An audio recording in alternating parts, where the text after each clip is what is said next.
Welcome back, ladies and gentlemen. This is David Patrick Harry with Church of the Eternal Logos. And today I want to talk to you guys about the theology of beards and the ancient meaning of men's facial hair. So today I hope to have a very fun and interesting stream. It's not going to be a super long one. We're not going to be going for 3 hours today. As you guys know, on Wednesdays at 7 o'clock p.m. Eastern Standard Time, we have a theology class with my godfather, Subdeacon Mark. And so we'll be diving into that this evening.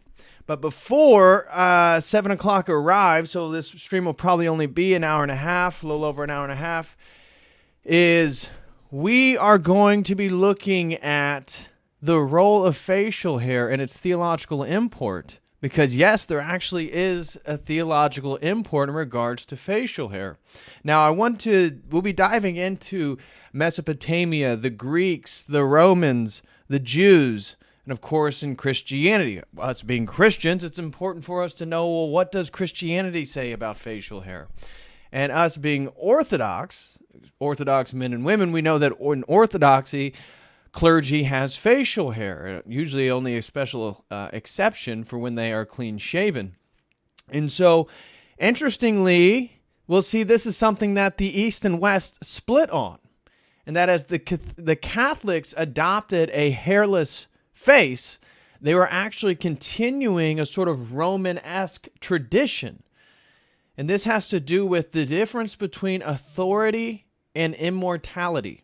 Authority and immortality is the big distinction as we see the transitions within societies and civilizations of their relationship to facial hair, is that when we look at, for example, at the Greek gods, that facial hair represents a sort of authority. Now, also, when we look at the Greek gods, we're going to see a lot of gods with no facial hair because youthfulness is symbolic of immortality. And so when we look at various civilizations and how they relate to facial hair, it's because this is the dichotomy most are caught up in. And so, for example, we can look at Mesopotamia. And when we look at Mesopotamia, we see that within their priestcraft, it was very common for them to be clean shaven. But then go look up all the different Mesopotamian kings, and you're going to see they have these long, long beards. Why? Because the distinction between authority and immortality. And this idea of the youthfulness being symbolic of immortality. So therefore the priestcraft, those who were related to righteousness, divinity, they would actually be clean shaven. Whereas those that represent societal authority, especially the king, especially the emperor, they're going to have beards. Because beards represent a variety of things. Typically, strength. The number one, if you look through, because again, for preparing for today's stream, I just looked at what are the general characteristics that different civilizations understand beards to be. And the number one is it's the ultimate sign of virility. The ultimate sign of virility. What is virility? For those of you who don't know, the state of one of the male sex who has arrived at the maturity and strength of a man and acquired the power of procreation.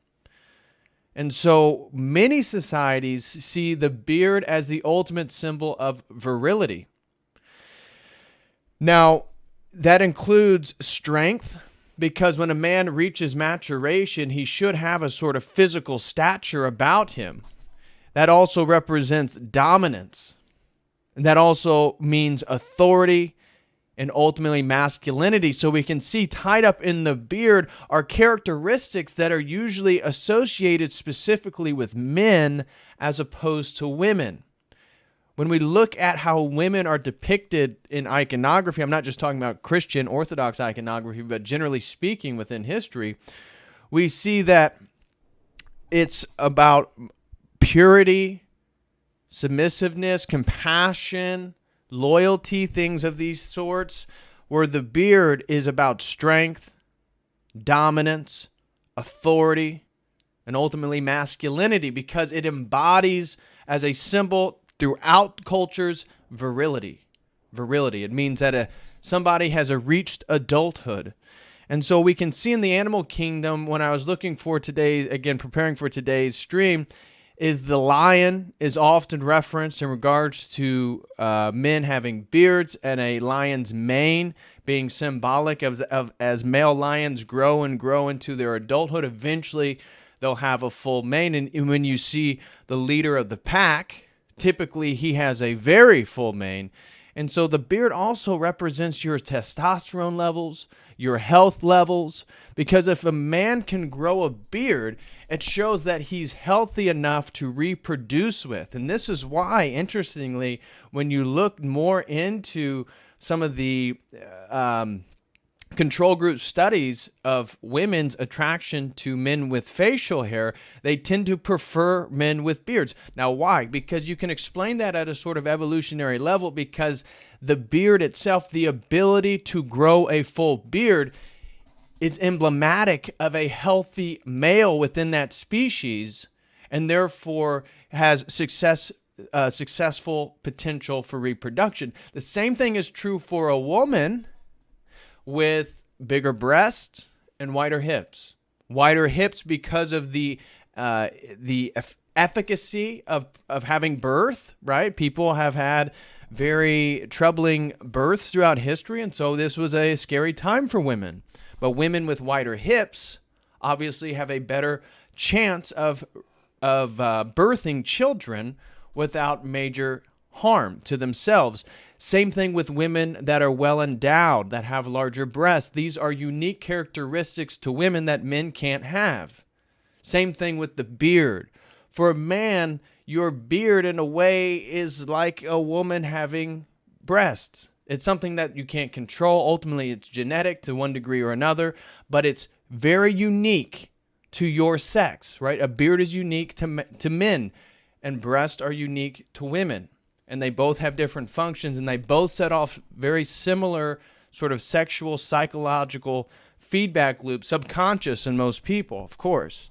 But the beard, because it is representing a sort of virility within man, it's a sort of positive signaling within the animal kingdom. Again, I'm not trying to break this down in really evolutionary biological ways, but it's a positive signaling in the sense that it positively signals somebody who is healthy. Because if you are unhealthy and you don't have the testosterone levels, you don't have the nutrients, you actually won't be able to grow a full beard.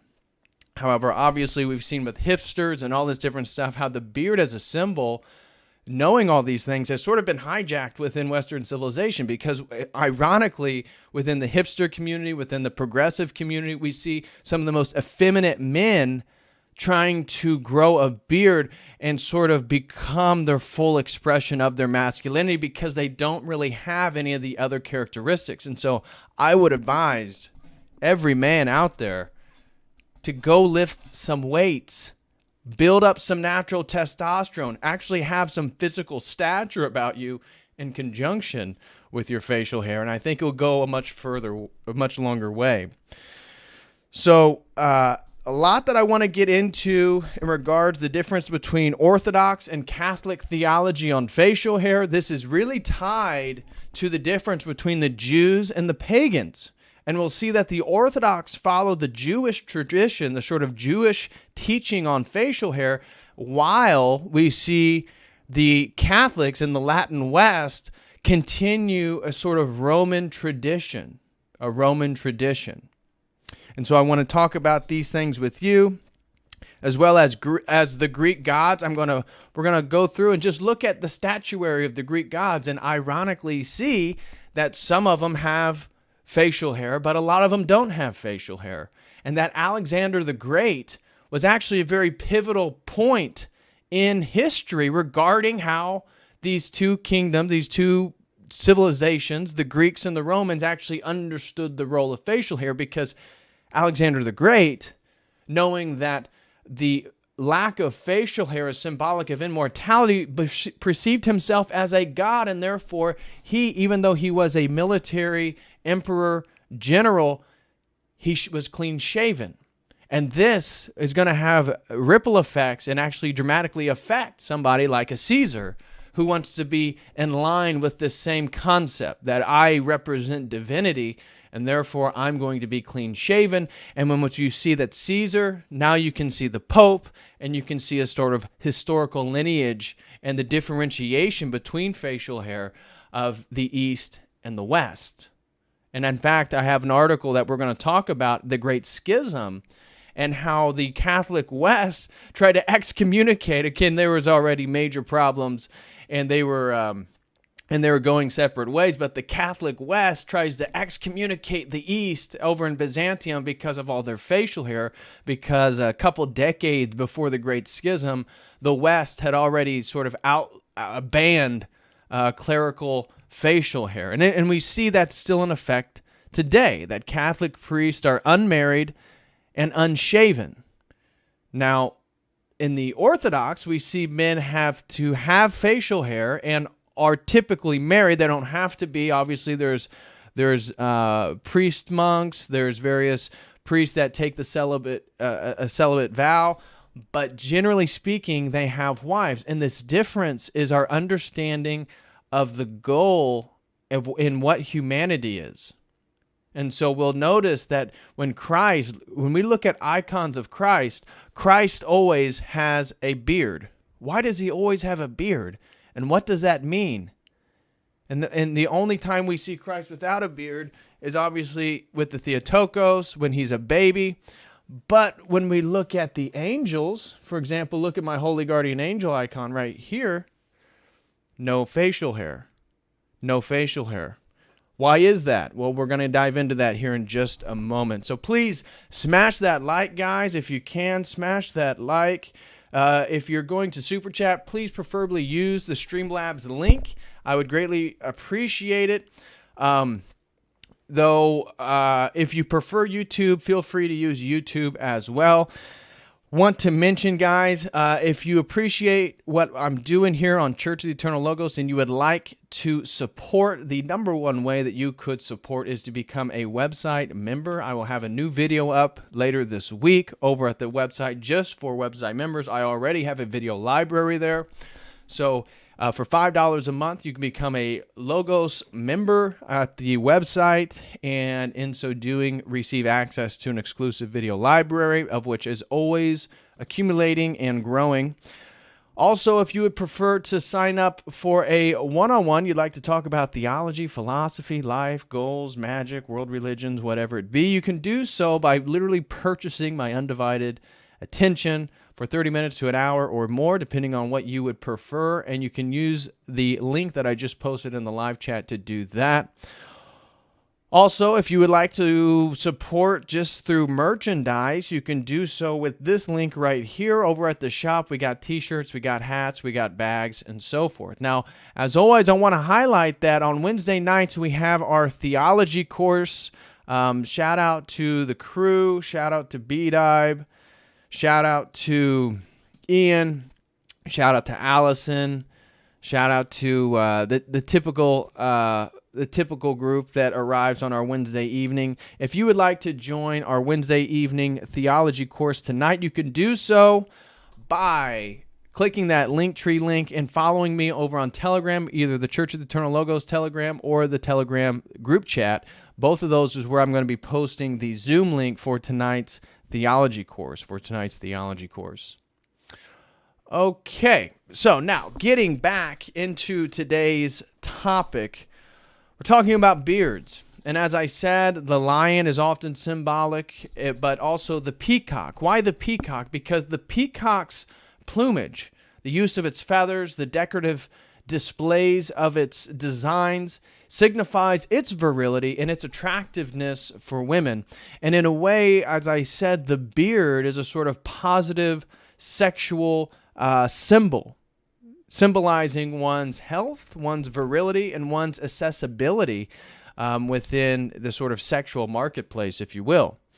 Now, I want to go through, we have a few things that I'm going to read here. Actually, we have multiple things I'm going to read. But the first thing I want to talk about is that there is this book, and this is what I'm actually referencing a little bit from. I haven't read the whole thing, but I've listened to a bit of the author, and I got to say, his understanding of Christianity is pretty sparse, but there's still a lot of interesting things within this article, and it's by Christopher Oldstone Moore, and he's a Western civilization scholar, and he talks about revealing the history of facial hair and sort of the different civilizational cultural changes and how we come to understand facial hair and its import. Now, the first thing that I want to say is, as I opened with, we'll start with Mesopotamia, and we'll move through specifically Western civilization and how we understand facial hair. Now, we know the Orthodox Jews. Shout out to my Sikh brothers and sisters. We understand Muslims. But what is the ancient meaning of all this stuff that's going to color even some of those traditions and why they are emphatic about facial hair? Well, when we look at Mesopotamia again, it all goes back between the difference between authority and immortality. Authority and immortality. And when we look at pagan traditions, over and over and over again, we see immortality symbolized by youthfulness and therefore clean-shavenness. And we even see this within our Christian theology with the angels, which are also created beings, but they're in eternity. They're not inside space-time like you and I. They don't have facial hair, which makes sense because to have facial hair symbolizes your presence within space and time, and within a Christian context identifies a unique characteristic of mankind, that men have facial hairs, men have beards. This is why, again, Christ, right there, has a beard, because he was fully man. And this is why in Orthodox iconography, Christ always has a beard, because Christ was a man. He wasn't an angel. He wasn't the Theotokos. He wasn't Gabriel. He was the incarnation of the Logos, and because of that, that's why he always is depicted with facial hair, because facial hair occurs through a process only happening in space and time.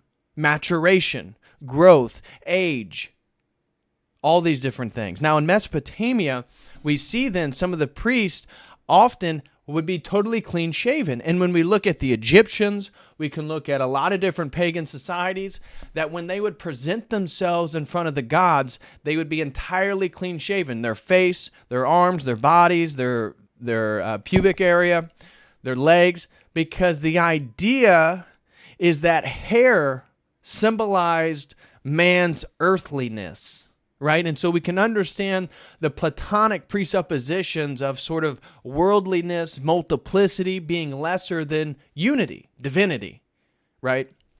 So this is the idea, the realm of the forms, where the pure idyllic realm, idealism, the transcendent realm that is non-physical is more primary, more important, and better than the sort of physical reality that you and I are engrossed in. And so hair, that kind of represents like animality. It represents earthliness. That's not good.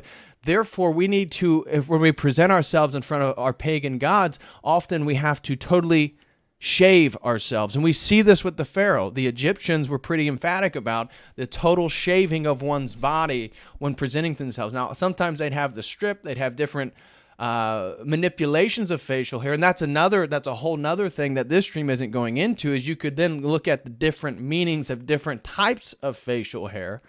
Of course, we don't have the time to do that today.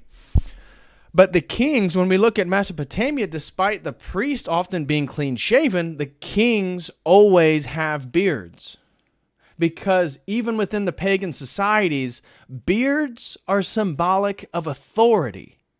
And therefore, who is the most authoritative, even in these pagan societies, will often be depicted with facial hair. So again, we can go look up the Mesopotamians and you'll see exactly that. Now, for the Greeks have a tremendous influence on the Romans and on Christianity. And for the Greeks, when they had a funerary practice, when people died, they would build statues of them. So say, 85-year-old Joe, he passes away, eternal memory. And we as ancient Greeks would make a sculpture of him, especially if he was a prominent man and he had a household and he had land, and he had all this different stuff. We would make a statue of him and he would look like he was 19. He would look like a young man that was totally clean shaven. Why? Because the youthfulness represented immortality, and so it represented this idea that Joe was still alive. Joe was still living.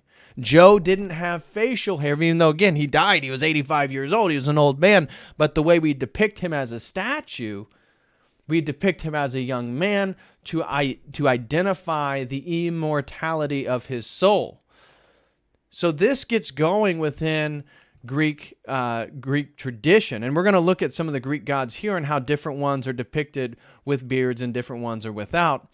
But eventually we have Alexander the Great emperor, the conqueror, right? The spreader of the Greek Empire. And Alexander the Great, noting all these different things, decided that he was going to have no beard, even though it was very common for men, especially in the military, because, again, facial hair represented authority. And often when we look at military leaders, military and political leaders are very often having facial hair in the ancient period. Now, when we look at religious people, it depended. Now, the Jews, as we'll see, always preferred uncut facial hair. Now, obviously, I'm trimmed and manicured in my beard, but if I was practicing the Old Testament, the old Jewish tradition, I would have to be totally uncut. You can't trim the edges of your beard. Alexander the Great conqueror, said, you know what? I want to be identified as a living God. And because of that, I'm going to clean shave my face to signify that I am not a man, but I am a God, that I represent immortality, that I am immortal. And so this is what Alexander the Great does, and it's very iconic. Now, any depiction of him, you'll see that he's clean shaven, any of the statuary. This is a break with some of the practices that were going on currently at the time, and we see how this has a tremendous impact on somebody like a Caesar. And so you start looking at all the Roman emperors, and they're all clean-shaven because of the cult, the Roman cult that worshiped them as God incarnate. So you can see the same logic. We worship Caesar as God incarnate, and therefore Caesar is totally clean-shaven. And this is for many of the emperors. But we notice one group of emperors break with this tradition. That is the Stoics. The Stoics. So we can look at Hadrian, or we could look at Marcus Aurelius. And these emperors were deeply educated. They're deep in philosophy and identified as Stoics. And for Stoics, the ultimate purpose of life was virtue. And virtue was getting in touch with nature. And nature was run by a demiurgic concept called the Logos. And so for the Stoics, they had to get in touch with the Logos. And so because it was natural for men to grow facial hair, therefore it must be natural and in tune with nature, and therefore virtuous for men to grow facial hair. And so we see then a break within the Roman emperors with Hadrian, again, all the Stoic emperors, Marcus Aurelius, where all of a sudden now the statuary depicts Roman emperors with facial hair. This is because of a different philosophy and forming, again, the ways in which facial hair is understood. So Stoics actually went and because they believe to constantly shave one's face is to be in opposition to that which is natural. And therefore that can't be virtuous. And we'll see that this concept is really the differentiator between Eastern Christianity and Western Christianity. That for the Stoics, beards were natural.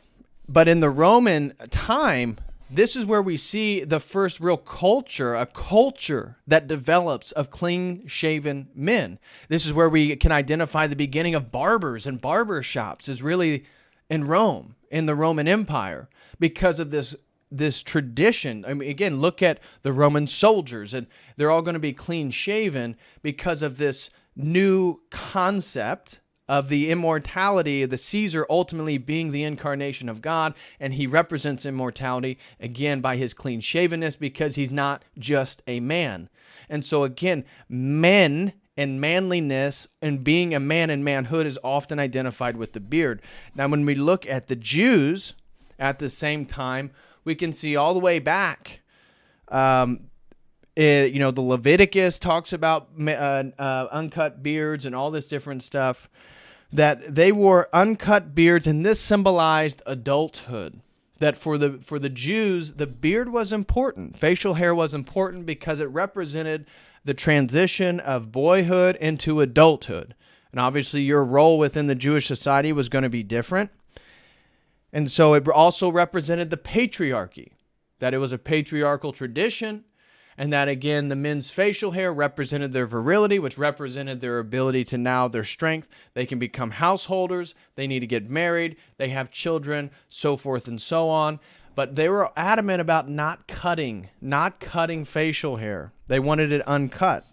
And this, again, you can understand, for example, in the book of Exodus, differentiated the Jews, especially Jewish men, from the Egyptians. We could have looked at the Egyptian and again, another culture that was very common for men to be clean-shaven. They wouldn't have the same unkept facial hair that the Jews would have. So it was a differentiating marker of those who are following God and those who are following the sort of pagan deities of this world. And therefore, again, the beard is an expression, the full expression of men. Now, when we get to the Christian period, again, we're going to see a split. We're going to see a split between the Catholic West and the Orthodox East. And this has to do with, again, looking back at Marcus Aurelius and Hadrian and the Stoic emperors, it has to do with this concept of what's natural and what does it mean to be a man.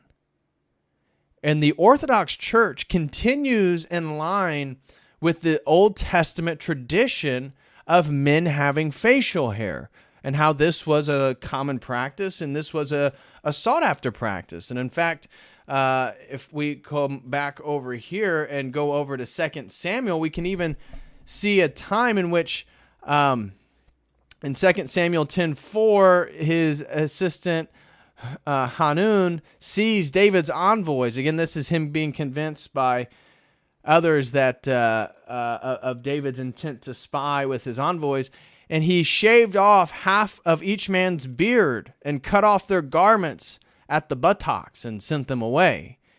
Next verse says, when David was told about this, he sent his messengers to meet the men, for they were greatly humiliated. The king said, stay at Jericho till your beards have grown, and then come back. Symbolizing that men were humiliated, that grown men were actually humiliated by having their beard taken away from them because, again, within Jewish society, it represented your adulthood, your manly status, and the patriarchal tradition. So, again, your beard represented your presence within your family's lineage as a patriarch as well. So important stuff. Important stuff. So within the Christian context, the Orthodox follow this Jewish custom. The Catholics follow the Roman custom, because you can see now, as the Pope is the vicar, the placeholder, the stand-in for Christ, that of course they're going to be clean-shaven. they're continuing the Roman tradition of the emperors of having the clean shavenness because it represents youthfulness and therefore it represents immortality. Because in a way it's fighting against that which is natural. When then you look at the East, they're doing the exact opposite because of the theology and anthropology that we have to do what is natural to man. And this is why you will not find an Orthodox icon of Christ being clean shaven. The idea is that Christ became a man, and only men can have beards. And that's why, because Christ is fully man and fully God, and that he's sitting on the right hand of the Father as a man, he still is wearing a beard. And that's why the facial hair is so important, because as I said, the angels don't have facial hair because they're not inside space and time. They can't.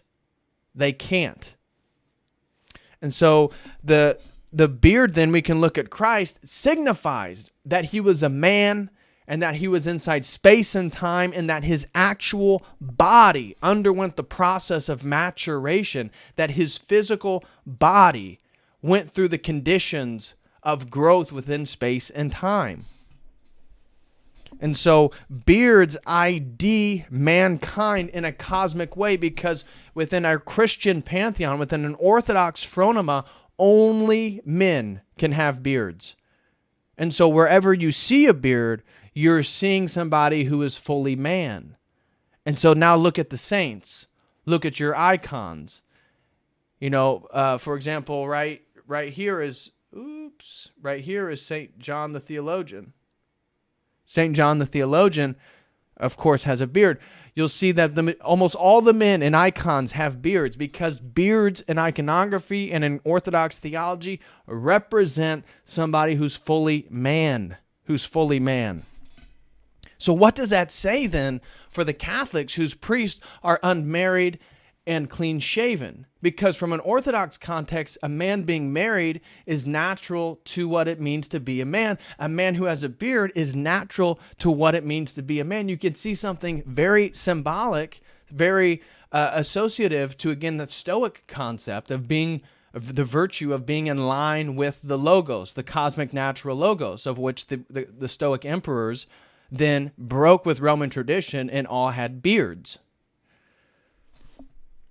So the Catholic priest, celibate, no facial hair, seems to be an aversion to what is natural. But we see within the Protestant Reformation then that you look at many of the prominent Protestants and they all have facial hair, because this was a way for them to combat the Catholic normativity of clergy being clean shaven. Now maybe again you have some Catholic monks, some Catholic ascetics who would have facial hair for sure. But anybody of clergy, anybody coming out of the Vatican is probably going to be entirely clean shaven. So you look at then the Protestant reformers, and they started to take on different types of facial hair to signify their distinction from Rome. Very interesting thing there. And you can see throughout European history a lot of unique different types of facial hair and beards. But a shaved face represents a different kind of man. A different kind of man. A man who is masculine in a different way. He's somehow a man within the confines of what man makes society to be. And we can see this in the 20th century, where corporate America prefers a clean-shaven man, because now a man is defined by the environment he exists in. He's defined by the environment he exists in, and as a corporate entity, his clean-shavenness represents a new understanding of what it means to be a man, the well-keptness, the grooming, and all these different things. Although I'm not trying to say historically beards didn't mean you were unkept. So a man needs to be hygienic, a man needs to be clean, a man needs to be looking out for all these different things. But generally speaking, we can see how this is a drastic difference between Eastern Orthodox understandings of facial hair and Western concepts of facial hair, and how that relates to our relationship to the Jews and to the Romans. So I have a few things that I want to read to you guys here. First one is the significance of beards throughout history. And we can look at, we're going to look at some different types of beards and stuff. But the significance of beards throughout history. Did you know that young men from ancient Germanic tribe called Chatti were not allowed to cut or shave their beards until they had slain an enemy? Humans sported beards for various reasons since prehistoric times. For example, our earliest ancestors grew beards for warmth, protection against natural elements, a sign of intimidation and dominance similar to a lion's mane. Throughout history, beards bore a lot of symbolism and meant a great deal to the various cultures around the world. Beards generally represent masculinity and dominance, but different ancient societies and communities have varying views about the male beard. And so we're going to dive into these real quick. Greece.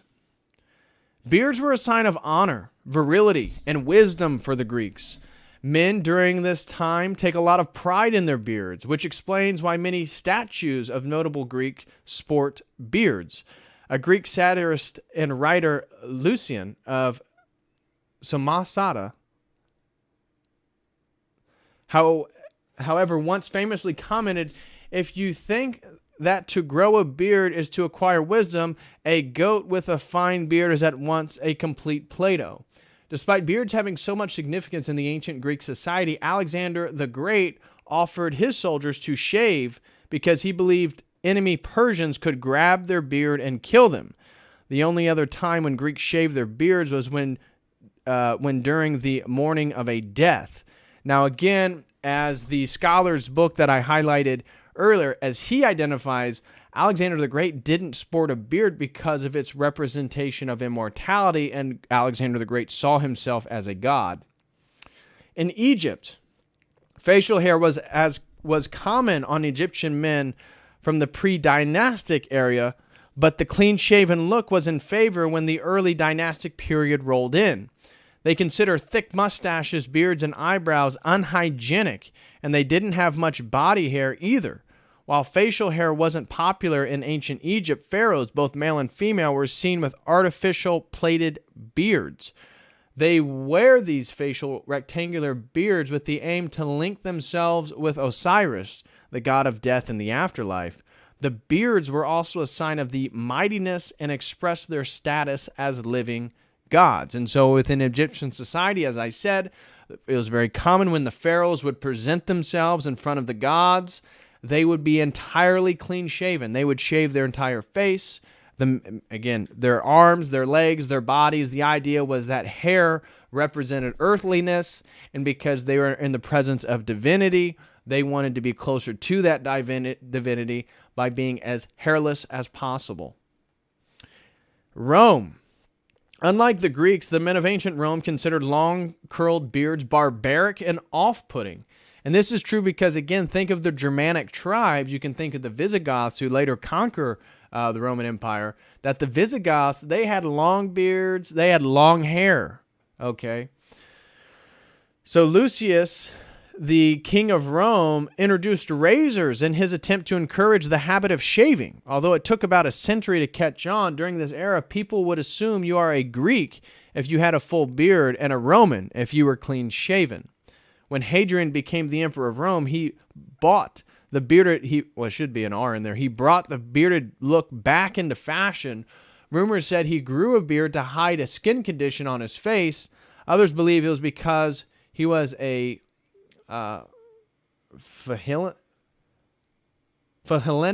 a person that has a love for the Greek culture. Well, again, he was a Stoic. It has to go back actually to Stoicism. This is why all the Stoic emperors have beards. In China, Chinese philosopher Confucius once said that the human body was a gift from one's parents, and no alterations should be made. He discouraged people from cutting their hair, nails, and beards. Most of the terracotta warriors from the Qin dynasty also sported a mustache, goatee, or at most a thin beard, as it was custom to cherish facial hair. Not everyone followed Confucius' teaching, though. Farmers and soldiers didn't grow their beard as it would interfere with their work. India. Men in ancient India had no restrictions when it comes to growing their beard. A beard is very sacred to an Indian man, and the men took great care of them. A long beard was also a sign of wisdom and dignity. Similar to the men in Greece, the act of cutting a man's beard was a form of punishment and licentiousness and adultery in ancient India. For licentiousness and adultery. An Indian back then would also often pledge his beard for the payment of a debt. So very, very important.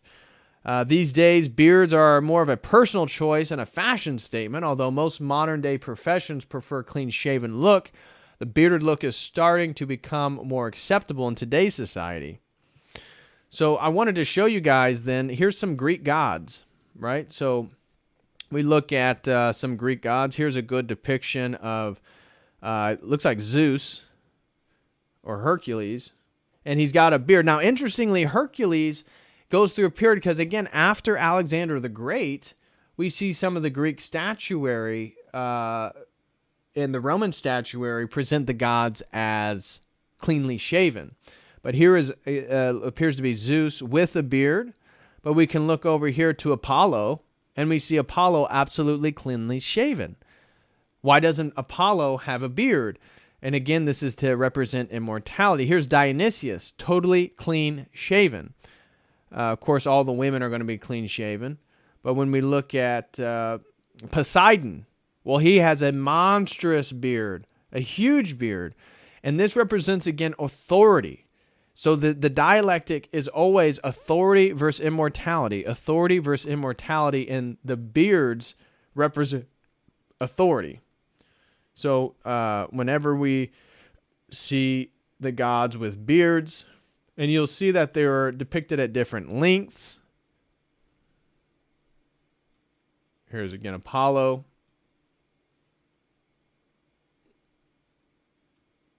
Poseidon. Here's Zeus. Zeus always has a beard, by the way. So one of the anomalies is that the Greeks never depicted Zeus without a beard. Zeus always has a beard. So you can see how even within the Greek statuary, not all of the male gods actually had beard. Here's another one of Apollo. You see incredibly clean shaven. Incredibly clean shaven. So I want to dive into this article here. This is actually by Rod Dreher. This is the American Conservative. And this is the Theology of Beards. The Theology of Beards. So let's dive into this article real quick.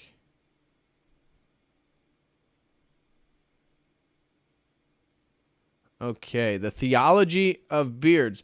Theologian Peter Berger muses about beards. Now, again, remember Peter Berger is who I've taught you guys before about. He was the Protestant that taught about the sacred canopy. See, that is Peter Berger. So that is who he is talking about there. But let's read this article. The beard as a sacramental symbol is, to paraphrase the Book of Common Prayer, a visible sign of an invisible ideology. Or actually, here's the... a beard is a lighthouse to lost, beardless souls seeking true manhood. I guess that's from Peter Berger. Okay. So, to paraphrase the Book of Common Prayer, a visible sign of an invisible ideology. This need not be religious. At different times in European history, beards symbolized bourgeois respectability or, at the contrary, anti-bourgeois bohemianism. In recent American history, allegiance to the counterculture of the 1960s and 70s was symbolized by beards, in sharp difference from the clean-shaved organization men or suits. During those years, my old friend and colleague Thomas Luckman, who had sported a beard from early adulthood on, frequently pointed out that he had always been bearded. As the counterculture was absorbed, or if you prefer co-opted, into the broader culture, this particular ideological symbolism pretty much disappeared. Perhaps it remains in the typically grayish ponytail worn by aging baby boomers as they waddle toward Medicare. Conversely, there are bearded stockbrokers at Republican campaign rallies. Now, one of the things I wanted to say in the opening that I totally forgot was about my own beard, and that obviously I have a beard now. And I wanted to mention that I like the beard. At first, it was itchy. I had to get through it. Not a big. I was struggling with it at first. I didn't think it looked good. Didn't think it feel good. Turns out, it seems like the majority of people actually prefer the beard. I've got more compliments on the beard than anybody criticizing it. So that's been good. It seems like most people like the beard. But I wanted to also mention that for me, it comes at a very interesting point. If you see the stream that I did, How Life Comes Full Circle, that was about my trip out to Montana and how that sort of was a full circle event of 2 years previously, not really sure what it is that I was supposed to do with my life. And this was right before I actually started Church of the Eternal Logos. And so then I start Church of the Eternal Logos. And then about 2 years later, I'm now speaking in Montana with a bunch of other Orthodox guys. And this was sort of a full circle occurrence. Now, when I was out in Montana, for some reason, I just decided not to shave anymore. And so it was actually advised by, shout out to Diana. So she gave me the idea to not shave. She recommended me not shaving. And so I said, okay, fine. So I didn't shave. A couple weeks go by and I didn't shave. And I was like, all right, well, I'll just keep growing it out. And now I have it and I like it. But it also, for me, represents a sort of visual transformation of my own identity. And I think this is true for all of us. When we look back at who you were in high school and then who you were in college and then who you were, that to a degree, there should be some type of visual transformation that has occurred in your own person. So for me, when I was in high school, I was an idiot. And I was obsessed with football, basketball, sports, girls, and like hip hop culture. So I had Jordan t-shirts. My head was fairly shaved. Had my ears pierced, stuff like that. Totally different look, totally different aesthetic. Now, when I went off to college, I grew the hair out a little bit. Did the faux hawk, basically, where you have the hair all fixed down the center and you kind of push up the bangs, do all that stuff. And I was like that basically throughout my entire college, up to the point throughout undergraduate and my master's degree. I had a sort of faux hawk, no facial hair, clean shaven, and that's when I got into fitness and building muscle and building my body up, that type of thing.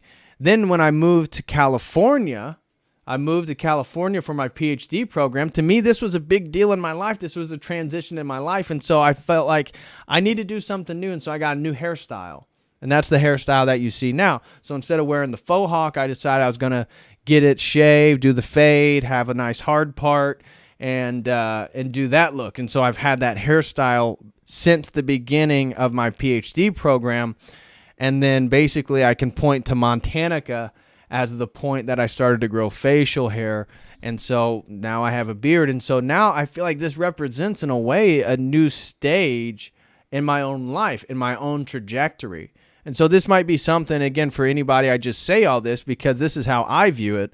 The style of clothes that you wear, your hairstyle, your health, your fitness, and then obviously whether you sport facial hair or not, can all be ways in which you can visually mark yourself as transforming and becoming a new type of person over time. This is, for me, how I see it, and this is certainly how I perceive my own transition. And so now, as I make streams, and hopefully for the next 5 to 10 years, you're going to see probably the same hairstyle and the same beard moving forward, and that's going to visually represent a point in my life of who I am and what it is that I'm doing.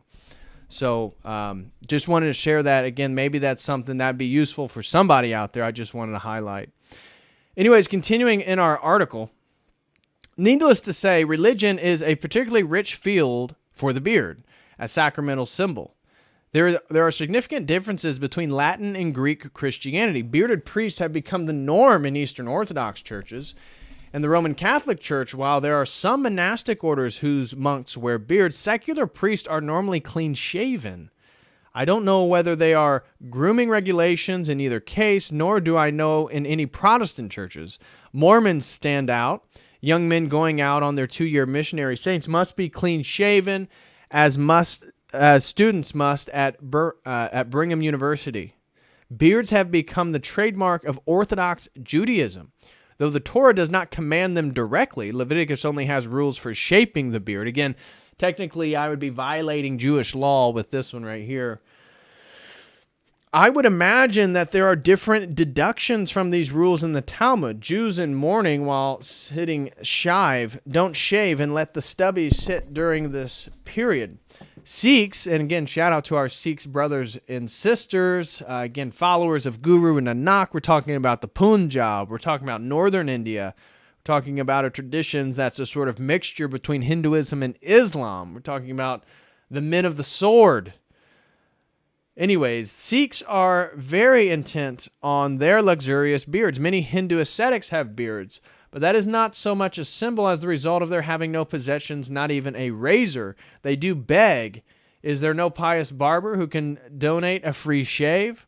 I have no knowledge of Buddhist attitudes on facial hair, but of course we are most aware of the role of beards in contemporary Islam. Beards are the male equivalent of the female headgear. If young men in Turkey come out of the closet as Islamist and consequently drive their Kemalist parents crazy, their young sisters achieve the same result by covering their hair with the scarves that signify Islamic modesty. As far as I know, there is no commandment to wear beards in the Quran, though there is an authoritative tradition in the Hadith, according to which the Prophet Muhammad did issue such a commandment. Peter Berger, actually doesn't have anything interesting to say about beards. I just wanted to post something about the awesomeness of beards, which are awesome. Wherever we look, writes Cass, we see in Egypt the rejection of bodily change and the denial of death. Shaving was a key element in this rejection. Quote, no shaggy outlines or blemishes mar the perfectly smooth look. What appears to be an unveiling of the human face is actually also a veiling of age and disorder. With this in mind, it begins to seem no accident that the Hebrew Bible, which steadfastly sets itself against pagan practices of every kind, should have positively enjoyed the opposite practice, that is, the wearing of beards, thus visibly and deliberately repudiating the false blessing of eternal youthfulness and underscoring the fact of our eventual and inevitable mortality. In biblical Hebrew, the very word for beard, zakan, shares a root with zaken, an elderly person. Moving forward in time from the ancient world, a different but no less instructive contrast from Jewish law and custom is offered by the tradition of shaving that developed in the Catholic priesthood, the same tradition that would cost Johannes Bessarion the papacy. Here the key element was the ideal not of youthfulness but of celibacy. Indeed, as Zucker notes, it was one of the same Pope Gregory the Eighth who by decree enforced not only celibacy among the clergy but shaving as well. To be sure, a desire to differentiate Christians from both the bearded Jews and the bearded Muslims must have played a part in the development of this practice, but at least as great a part seems to have been played by the association of beards with ordinary human carnality. Explaining the religious virtue of shaving, the medieval scholar Guglielmus Durandus argued that, quote, cutting the hair of the beard denotes that we ought to cut away the vices and sins which are a superfluous growth in us. Hence we shave our beards that we may seem purified by innocence and humility, and that we may be like the angels who remain always in the bloom of youth.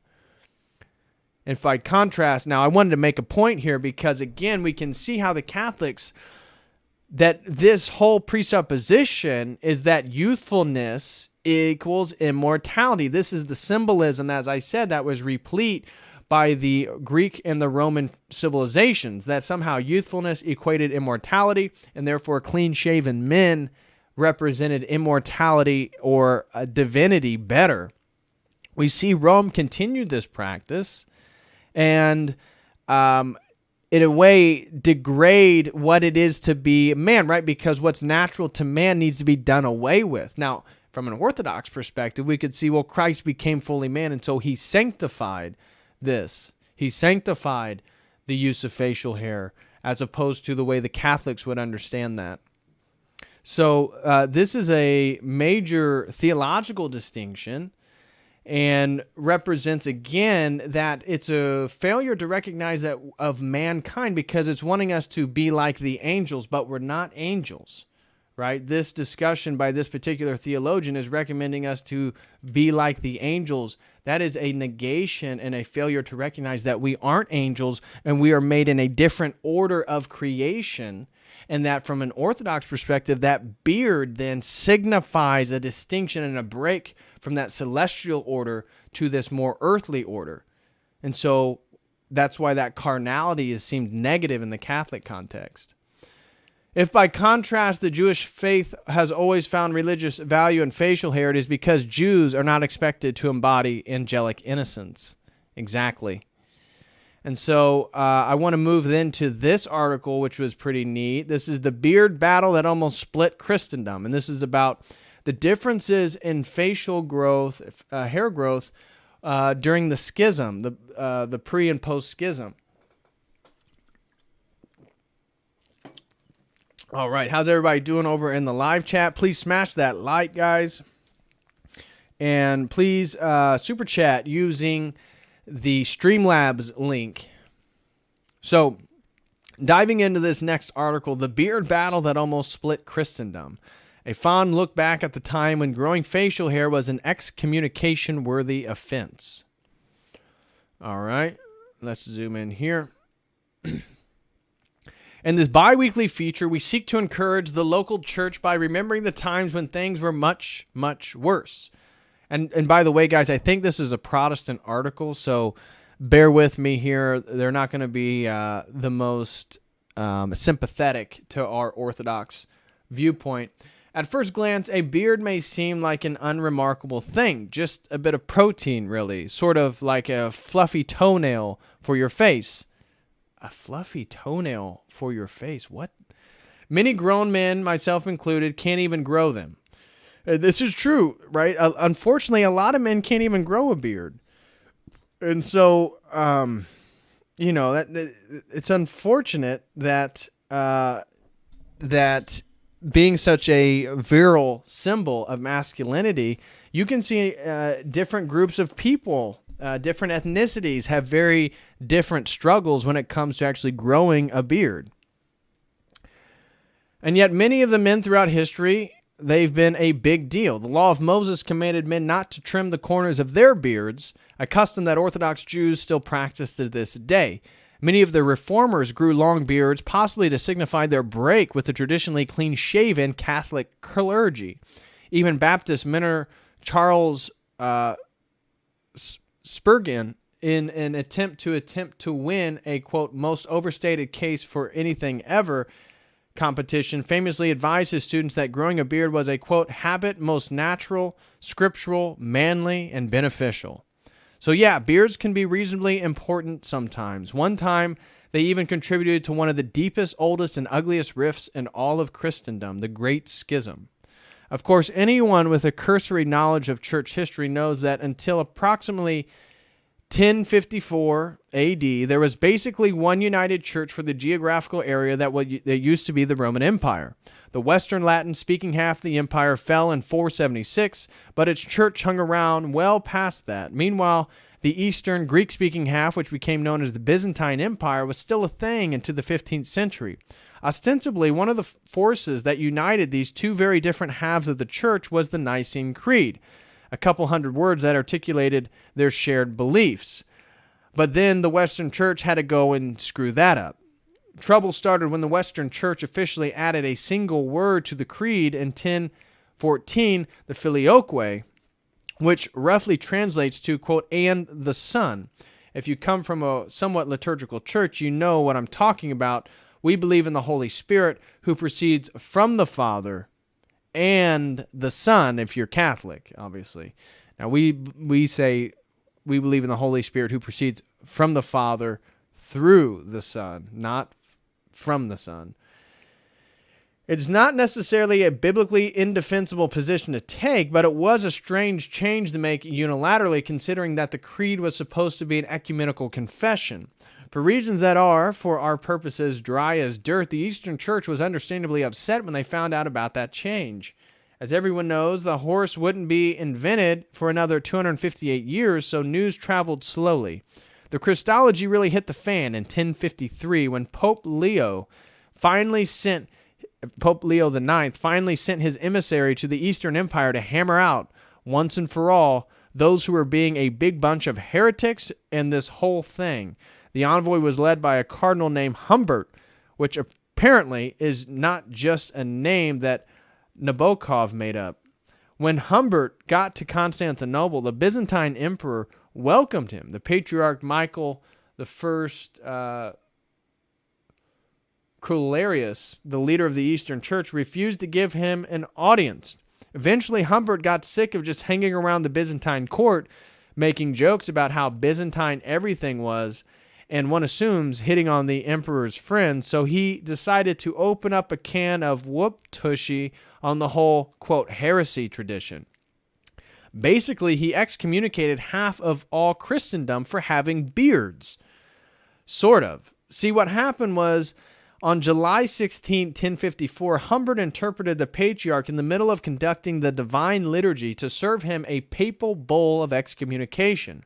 The bull in question cited numerous offenses committed by the Eastern Church, including allowing priests to marry, which the Catholics didn't do, rebaptizing Latin Christians,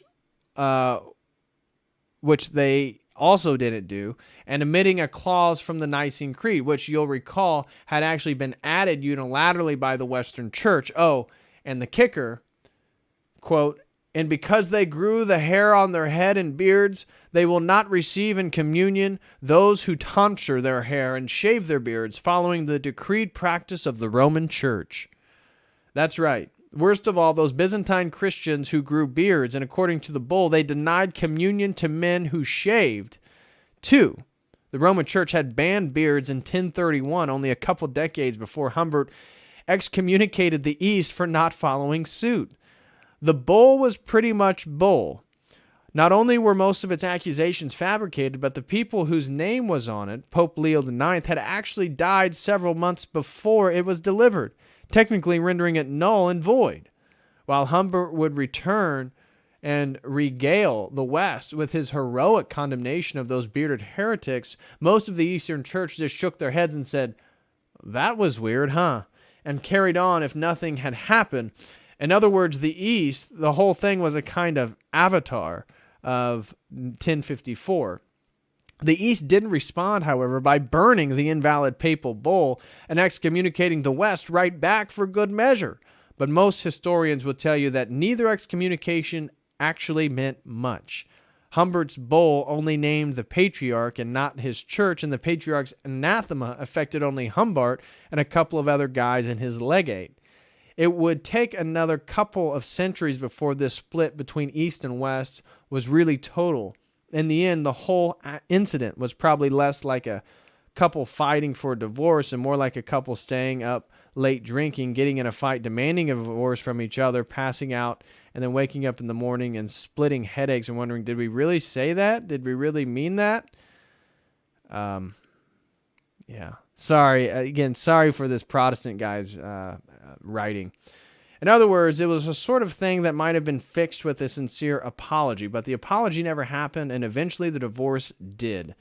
The psalmist wrote, "Behold, how good and pleasant it is when brothers dwell in unity," unquote. But he didn't mention was how hard that sort of thing is. Unity, it turns out, takes grace and humility.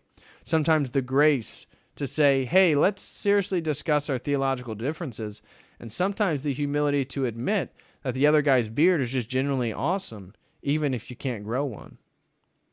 And so that concludes that article. Here, I'll share these two articles, by the way, with you guys in the chat. Please smash that like for everybody who is here. Also, anybody wants to support with a super chat, you can do so with the Streamlabs link. Unless you prefer YouTube, you can also do that with YouTube as well. So here's an Orthodox Christian article by Father John Peck from the Orthodox Church to Tomorrow. This is, again, Father John Peck's site. Here, I will share this with you here. This had some interesting things on it. So, The War Over Christian Beards. The War Over Christian Beards by Father John Peck. You're more likely to see a beard in the pulpit today than any other time since the 1800s, but beards, especially among clergy, were once serious symbolic matters. They separated East from West during the Great Schism, priests from laity during the Middle Ages, and Protestants from Catholics during the Reformation. Some church leaders required them, others banned them. To medieval theologians, they represented both holiness and sin, but historian Giles Constable says that rules on beards sounds more forceful than they really are. Clergy, especially powerful ones, were likely to follow fashion in their day too. So we see 195, Clement of Alexandria calls the beard the mark of a man and says it is therefore unholy to desecrate the symbol of manhood. So you see again, the Greek attitude is that the beard is symbolic of manhood and virility and one's authority and one's status in society. Many other church fathers made similar remarks about beardly manliness, but most early church clergy were either beardless or had a closely trimmed beard. 361. Roman Emperor Julian sports a beard to show his break with the shaven Christian emperors before him and to mark his connection to pagan Roman religion. Euthemius, go back. Euthemius says only men with a beard can enter his Judean desert monastery, not boys with female faces. So 411 AD. I love that. 475, a rule is made that, quote, no cleric should grow long hair or shave his beard. No cleric should grow long hair or shave his beard. It's very out of step with its time, and several copyists simply changed it to no cleric should grow long hair or a long beard. It seems to have been ignored in its day, but became widely referenced in the 1100s and 1200s, especially in the West. 816, the Council of Aachen requires monks to shave every 15 days, 24 times a year. Other monastic communities adopt similar rules, though some only require to shave 6 or 7 times a year, but hermits and other ascetics don't have to follow such rules and become famous for their long beards. 861, reflecting growing tension between East and West, Pope Nicholas I writes to French bishops that Eastern church leaders were critical that, quote, among us, clerics do not refuse to shave their beards. Yes, why does the Catholic West want to be clean-shaven so bad? Okay. 868. Aeneas, Bishop of Paris, writes Liber Adversus Gracios, the book against the Greeks, and complains that Eastern leaders, quote, accuse the Latins and Romans because they shave their beards. Yes, exactly. 868. Ratramnus, a Frankish Benedictine monk who would later inspire several figures in the Protestant Reformation, defends priestly shaving against Eastern church leaders who required beards. He argued that these beards may violate Paul's rule against long hair, and besides, it is a sin or a transgression against the divine law to cut the beard. Let the Greeks say why the prophet Ezekiel shaved his beard at the order of the Lord, why the Nazarenes followed this custom, why finally the apostles did not fear this custom. Early 1000s, full beards come briefly back into style, but fall out of style mid-century. This some leads older mid-century church leaders nostalgic for beards to associate shaving with immodesty. As one abbot wrote in 1043, the empire in Germany was besieged by the shameful custom of the vulgar French, and the cutting of beards and the shortening and deforming of clothing, execrable to modest eyes, and many other novelties. Half a century later, writers associated immodesty with beards, not shaving. One English Benedictine monk wrote, now almost all of our fellow countrymen are crazy and wear little beards, openly proclaiming by such a token that they revel in filthy lust like stinking goats. 1005. In England, the canons of Edgar say no priest should retain his beard for any time. A similar law is made in Northumbria 3 years later. 1031, the Council of Bourges unequivocally mandates a shaved beard for all who minister within the Holy Church. July 16, 1054, and what would mark the split between Eastern and Western Christianity, a French cardinal delivers a papal bull excommunicating the Patriarch of Constantinople. The document's list of heresies ends by citing the church's division over beards. Because they grow their hair, quote, on their head and beards, they will not receive in communion those who tonsure their hair and shave their beards, following the decreed practice of the Roman Church. 1060, Benedictine monks Outlaw of St. Emmeram tells the story of a man accused of stealing a horse. A priest called to prepare the man for confession points out another sin. Although you are a layman and should go about with your beard unshaven in the manner of laymen, you have nevertheless, in contempt of divine law, shaved your beard like a cleric. Seeking absolution, the man promises, never again shall my razor touch my beard. But a short time later he shaved, noting that his promise applied only to razors, not to sharp knives. October 5th, 1080, attempting to Romanize the formerly Greek church in Sardinia, Pope Gregory the Seventh notes that he has forced the archbishop to shave his beard, as the clergy of the whole Western Church have had the custom of shaving their beard from the very origins of the Christian faith. All local clergy were ordered to do likewise. 1096. The Archbishop of Rouen threatens to excommunicate anyone with a beard. 1160. Abbot Bouchard of Bellevaux writes Apologia de Barbus, a treatise on the biblical, theological, moral, social, and allegorical implication of beards. As a clerical monk, Bouchard had a shaved face, and in an earlier letter he wrote mostly by accident insulted the lay brothers who wore beards. He wrote his Apologia, he said, to make amends and to explain why their beards were so great, but the work itself suggests that he taught beards were appropriate for lay brothers but inferior to the shaved faces of the clerical monks, just as he thought their vocations were inferior. 1170, Pope Alexander III bars clerical beards. Although the canonical rules prohibiting beards or requiring shaving remained in force and were indeed reenacted throughout the Middle Ages, they were widely disregarded, especially by the higher clergy. Giles Constable wrote in his definitive history of medieval beards, even long beards seem to have been fashionable at the papal court at the time of the Reformation. 1531, Piero Valeriano Bolzani writes Pro Sacerdotem Barbus, a defense of priestly beards after Pope Clement VII, who grew a beard to mourn the sack of Rome in 1527, threatened to renew calls for clerical shaving. July 6, 1535, at his beheading, Sir Thomas More reportedly set his beard away from his neck on the chopping block. My beard has not been guilty of treason, he said. It would be an injustice to punish it. Now that's pretty based. Sir Thomas More.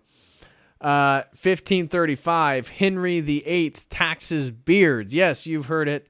Henry VIII taxes beards. This is going to be brought to you soon by the Biden administration. 1547, Archbishop of Canterbury Thomas Cranmer begins to grow a beard, ostensibly to mark his mourning of the death of King Henry VIII, but also to signal a break with the beardless Catholic clergy. 1830, Pastor George Trask of Fitchburg, Massachusetts, preaches against the, quote, vain and rare beard of congregant Joseph Palmer and demands that he shave it off. When Trask denies Palmer communion, Palmer grabs the chalice and drinks it anyway, shouting, I love my Jesus as well, better than any of you. Get it, Palmer. After he was jailed for fighting off attackers who tried to cut off his beard, Palmer and his beard became a New England cause célèbre. So good for Palmer. Good for Palmer. March 5th, 1864, Punch runs a series of caricatures of different kinds of Anglican clergy beards in the UK, noting that they're not found among Catholics or dissenting Christians like Baptists and Congregationalists. The Barbine movement is altogether the property of the establishment. The satirical paper wrote, "No popish priest in this country has entrenched upon this prerogative. The dissenters shave in gloomy silence, leaving this noble field of ecclesiastical adornment to the clergy of the establishment." 1942, now we're in the 20th century here. C.S. Lewis writes, "We have now for many centuries triumphed over nature to the extent of making certain secondary characteristics of the male, such as the beard, disagreeable to nearly all the females, and there is more in that than you might suppose." Now, I don't know if I would assume C.S. Lewis was probably in favor of that, so we can take a disagreement with the great C.S. Lewis, even though there'd be many things that we probably agree with. 1970, there are several Christian colleges bar beards, especially among faculty, over the association with protest movements. And then July 21st, 2013, Saddleback Church hosts a contest for the most magnificent beard and pathetic beard as Duck Dynasty barbate Phil Robertson and his beardless son Alan preach.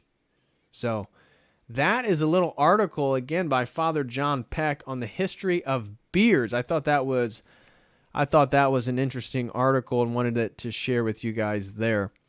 Now, I am going to have to hop off here, guys. I hope everybody enjoyed today's, again, and so if we look up icons of Christ, we'll see that he's always with a beard. So when look here, so icons of Christ, he's never not with a beard, because the beard signifies his full humanity. It signifies his incarnation as a man, not an angel. He's not an angel. He's not an apparition. He is a man, and as a man, he has a beard. And so only within early Western Catholic, Western Latin depictions of Christ can you find him clean-shaven, but in no way is that the norm. And it was continuing, again, that Roman practice of the clean-shavenness being symbolic of immortality. So I do have this great article that maybe I can read just a section real quick, but I'm going to leave it with you guys. And this is concerning the tradition of long hair and beards. Concerning the tradition of long hair and beards in the Orthodox Church. Now, if anybody wants to read this, you can do so. It's just too long of an article for me to hop into now. Of course, I have to get off here.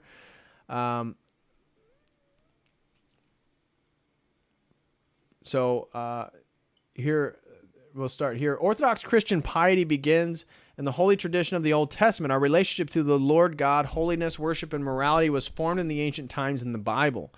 At the time of the foundation of the priesthood, the Lord gave the following commandments to the priest during the periods of mourning. "And ye shall not shave your head for the dead," a pagan practice, "with a baldness on top, and they shall not shave their beard. And to all men in general, you shall not make a round cutting of the hair of your head, nor disfigure your beard." The significance of these commandments is to illustrate that clergy are to devote themselves completely to the serving of the Lord. Laymen as well are called to a similar service, though without the priestly functions. This outward appearance as a commandment was repeated in the law given to the Nazarene. "A razor shall not come upon his head until the days be fulfilled which he vowed to the Lord. He shall be holy, cherishing the long hair of the head and all the days of his vow to the Lord." That is from Numbers. The significance of the Nazarene vow was a sign of God's power resting on the person who made it. To cut off their hair meant to cut God's power, as in the example of Samson. The strength of these pious observations transmitted to the New Testament church were observed without question until our present times of willfulness and apostasy resulting from it. Why, one might ask? Do the Orthodox clergymen, while rejecting the above pious ordinances about hair, continue to observe the custom of granting various head coverings to the clergy, a practice which was also its root in the ancient ordinance of the Old Testament and the tradition of the early church of the Epiphanius of Cyprus concerning the mitres worn by the apostles John and James?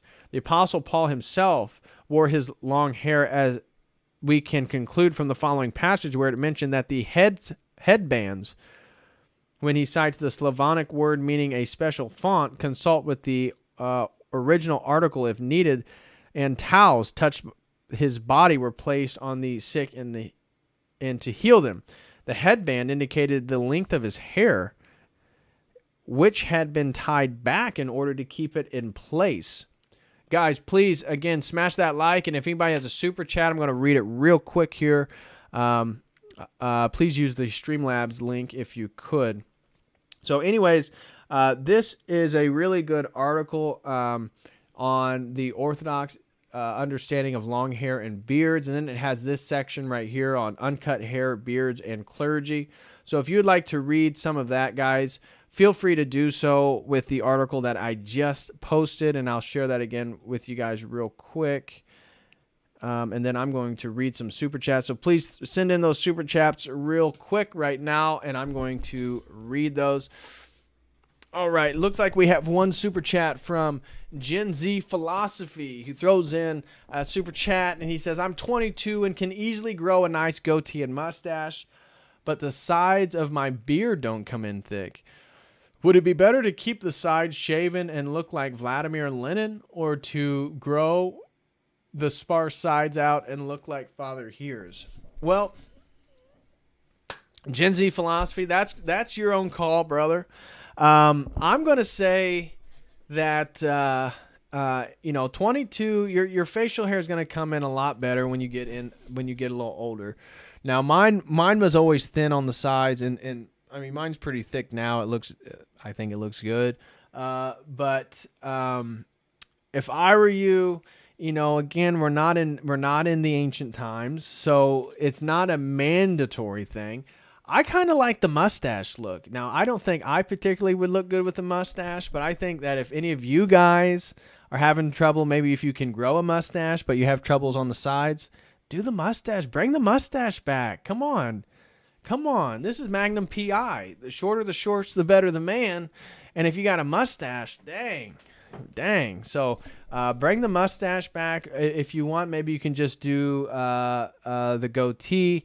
This was again, for the same reason, Gen Z Philosophy. That's why I didn't grow a beard out for the longest time, because the last time I tried, it was just way too sparse on the side. Now, a couple years later, I try and it grows in pretty nicely. So I can't complain there. I'm probably going to keep the beard for a while. I really enjoy it. I like it. I'm going to keep mine real manicure. I like it manicured, nice, tight. I'm probably not going to get the big beard. I'm not going to get the Brother Augustine. Shout out to Pinot, our Greek brother. Probably not going to get that big, but probably not going to get Father Deacon level, right? I'm going to keep mine nice and tight. Where it is right now is probably where I'm going to keep it for a while. But I would recommend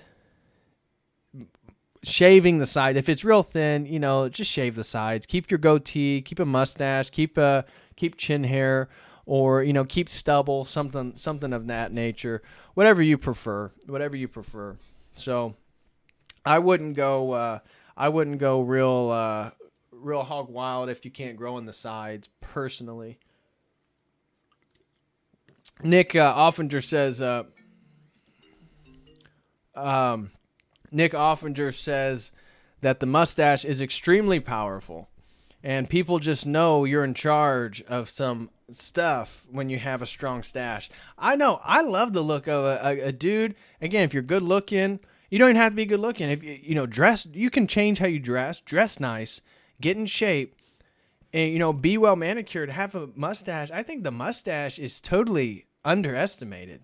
The mustache is definitely, you can't wear a mustache unless you got confidence. So the goatee, go with the goatee, or go with the stash. Go with the stash. Either one. We all are gonna have to choose different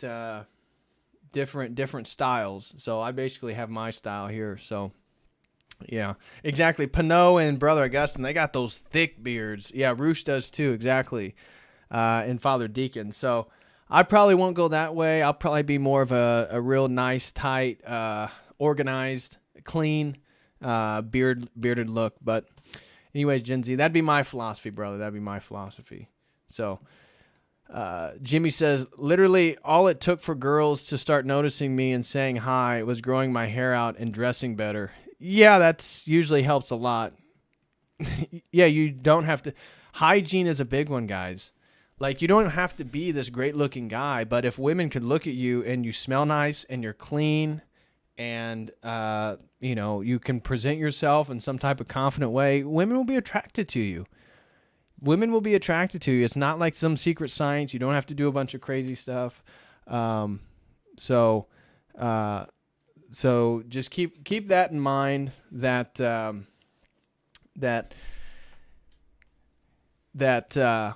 you don't have to be some great looking male model. Just be clean.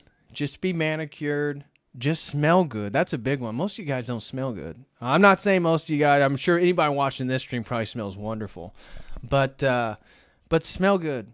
That goes a long way. Be clean and smell good, and be confident. Look people in the eyes. You'll have no problem. You'll meet women. You'll make business contacts. You'll progress in your life. So, anyways, guys, that looks like I don't have any more super chats. Don't look like any questions. Let me scroll through here.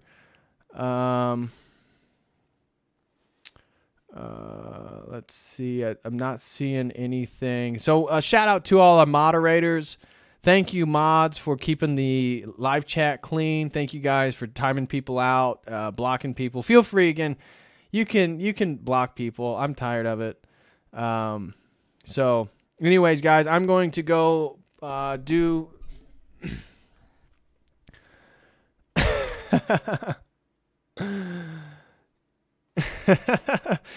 Nick says, smell good until you're married with a couple kids. Then who cares? It's her problem. That's hilarious. Shout out to Nick Offinger. Anyways, guys, I'm going to hop off. We're going to be doing our theology course tonight.